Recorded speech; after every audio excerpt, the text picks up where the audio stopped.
Oke, assalamualaikum warahmatullahi wabarakatuh, teman-teman. Di sini kakak akan menjelaskan sedikit ya terkait dengan studi kasusnya. Jadi apa aja nanti yang harus dikerjain gitu kan. Sebenarnya ini ada beberapa tugas gitu ya. Pertama, di sini ada kita mulai dari awal dulu ya. Yang awal itu kan gambar vektor. Ini ada vektor P, G, E, M, T, I, T, E, A, C. Nah ini vektor ini rencananya mau kita restriksi gitu kan. Nah, kita restriksi vektornya ini, kemudian kita akan sisipkan gen penyandi insulin atau gen INS ini. Nah, di sini di apa ya? Di sini disebutkan ada beberapa enzim restriksi yang akan kita gunakan. Nah, di sini ada pilihannya banyak teman-teman. Kalau untuk memotong memotong si plasmidnya ada apa IAATI, AATII dan sebagainya terus. Nah, sementara untuk memotong si gen INS-nya itu ada BAMH1, EcoR1 dan PST1.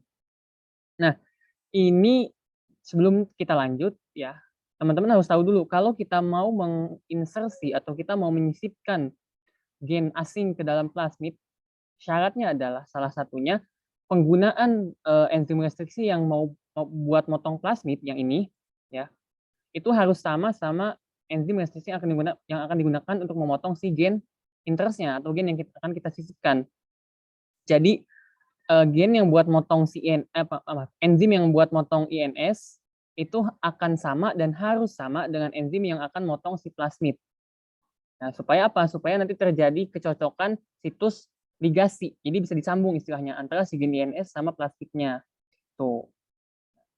Nah, sekarang eh, tadi kan udah tahu ya, itu harus sama. Nah, sekarang kita masuk ke pertanyaan nomor 1. Di sini enzim reaksi apa yang Anda pilih untuk mengklon gen INS ke dalam vektor PEGMT. Nah, teman-teman kan kita mau menginsersikan atau menyisipkan gen INS ya. Gen INS itu gennya yang ini ya. Gennya itu yang ini. Nah, ini gennya INS. Nah, gen INS ini kan teman-teman lihat di sini dia di tengah gen INS ini yang hitam ini dia ada situs pemotongan BAMH1 di sini. Logikanya kalau kita potong pakai BAMH1 dia pasti akan kepotong dong gennya. Sementara kalau gen kepotong pasti kan jadi inaktif.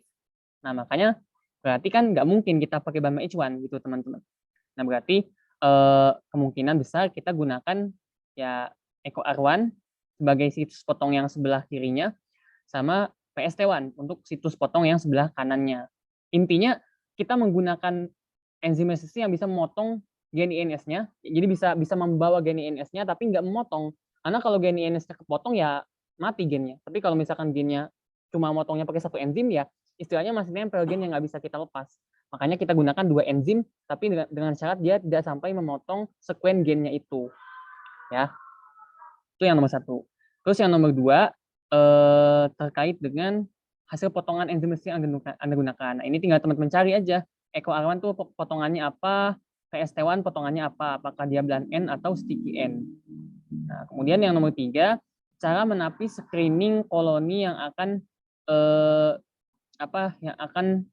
menapis screening koloni yang membawa plasmid PGMTST ini.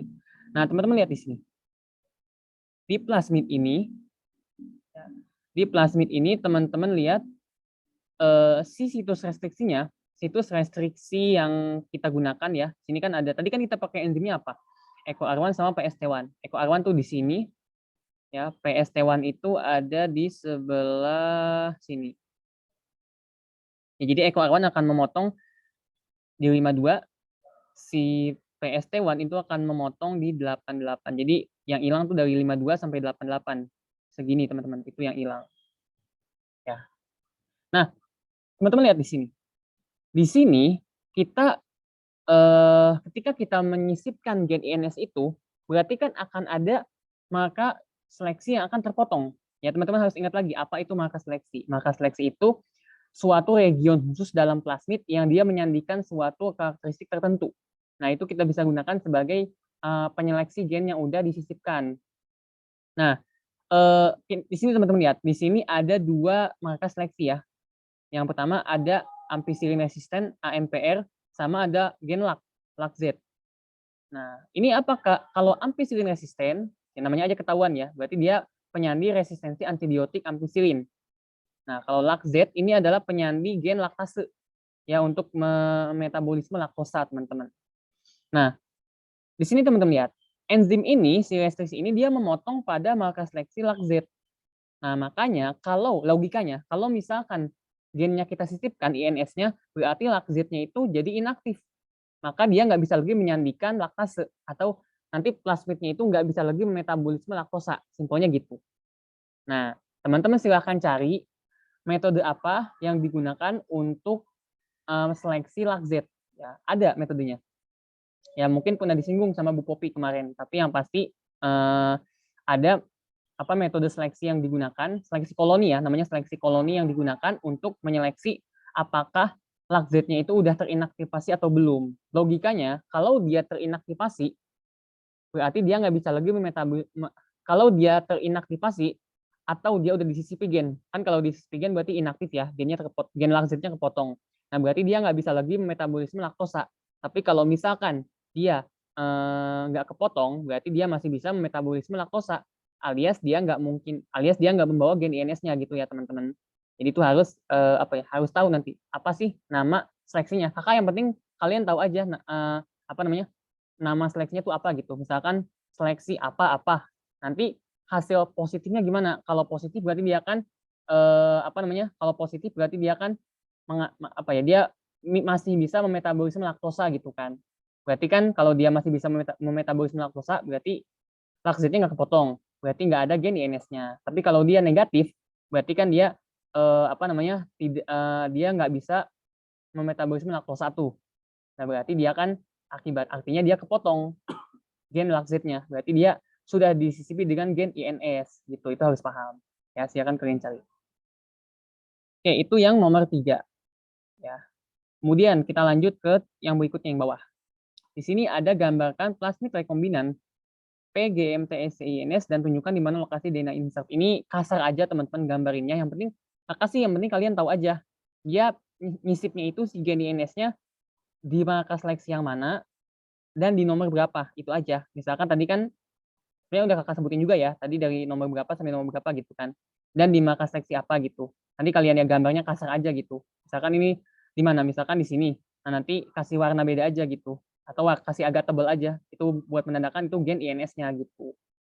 Ya. Kemudian nomor 2, nah jika ukuran DNA insert INS adalah 1300 base pair.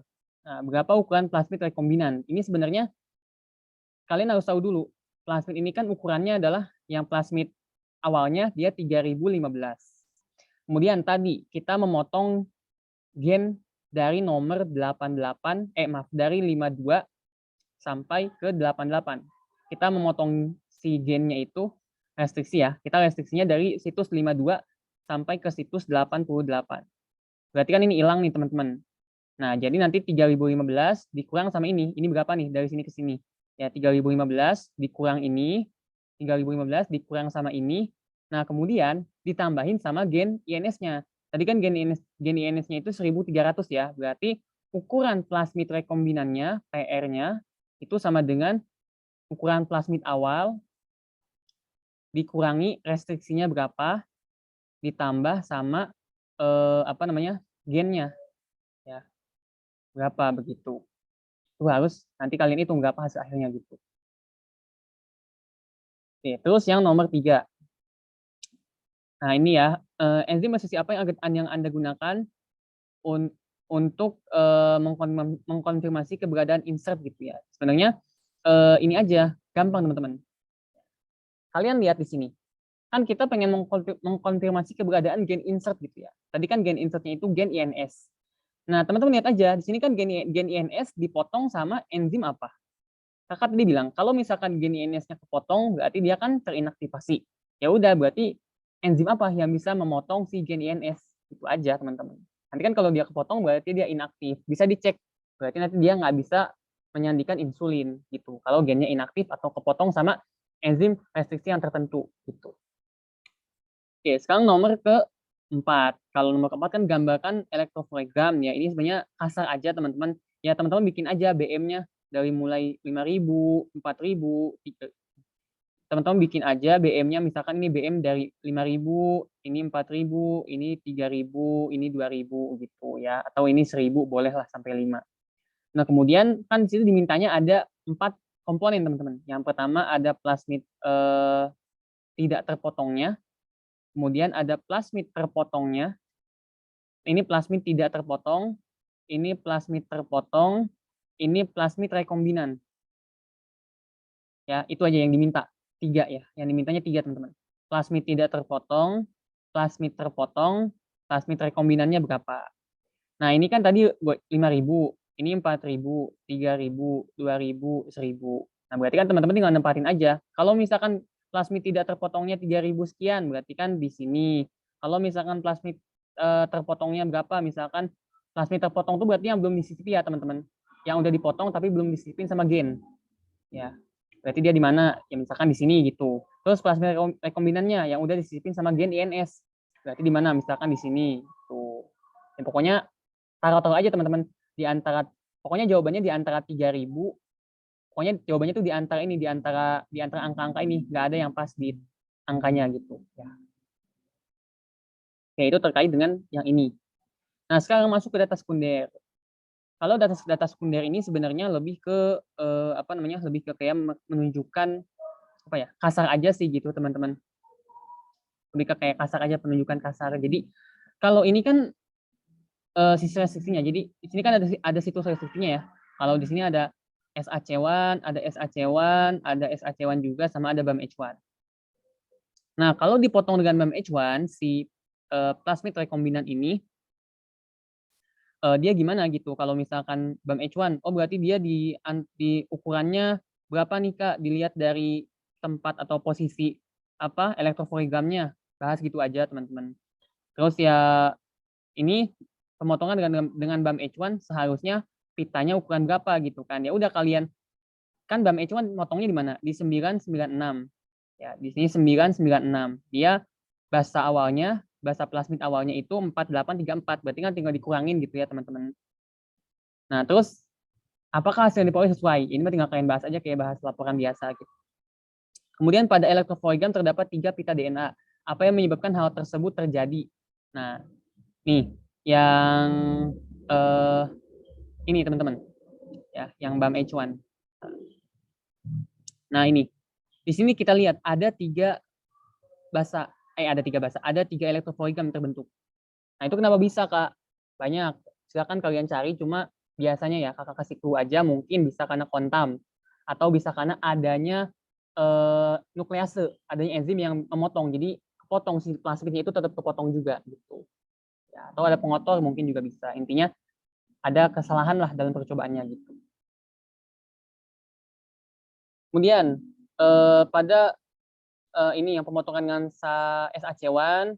Nah, kalau dipotong dengan SAC1 berapa fragmen? Ya. Dan ukurannya berapa aja? Kalian tinggal hitung aja teman-teman. Di sini kan SAC1 ada 3 ya. Berarti kalau dia ada 3 pemotongan, misalkan kalian punya tali nih. Kalian potong 3 kali. Berarti jadinya berapa tuh? Berapa tali? Ya udah tinggal kalian hitung sendiri aja. Terus sekuennya berapa Kak? Itu mah kalian estimasi aja. Misalkan untuk pemotongan pertama berarti dia di 84 memotongnya. Kemudian kan 4834 tuh teman-teman ya. Berarti kalau misalkan di 84 dari 0 ke 84. Terus dari apa namanya? Kalau misalkan yang kedua berarti dari 84 ke 32 berapa tuh? Dari 84 ke 382 berapa? Terus dari 382 ke 1929 berapa? Terus dari 1929 ke 4834 berapa gitu. Tinggal kalian hitung. Nah, terus kalian bandingin sama hasil yang di elektroforigam. Kalau misalkan nggak sesuai, kenapa? Kayak tadi yang udah Kak jelasin. Nah, berdasarkan hasil analisis tersebut, apakah gen cloning GOX ke dalam plasmid ini berhasil atau tidak? Nah, silakan kalian kaitin aja. Jadi kaitinnya gimana, Kak? Ya, kalau misalkan simpelnya gini, teman. Plasmid yang udah direkombinan, ya itu umumnya ukurannya jauh lebih besar dibandingkan sama plasmid awal. Ya, kalian bandingin aja. Kalau misalkan dia lebih besar berarti berhasil. Tapi kalau kemungkinan kalau lebih kecil hasilnya, kemungkinan dia gagal, nggak tersisipkan gen si COX-nya itu, gitu teman-teman. Ya itu mungkin penjelasan dari Kakak. Kalau kurang dan lebihnya mohon maaf. Jika ada yang masih belum ditanya, masih ada yang kurang paham, silakan ditanyakan ke Kakak. Oke, sekian. Assalamualaikum warahmatullahi wabarakatuh.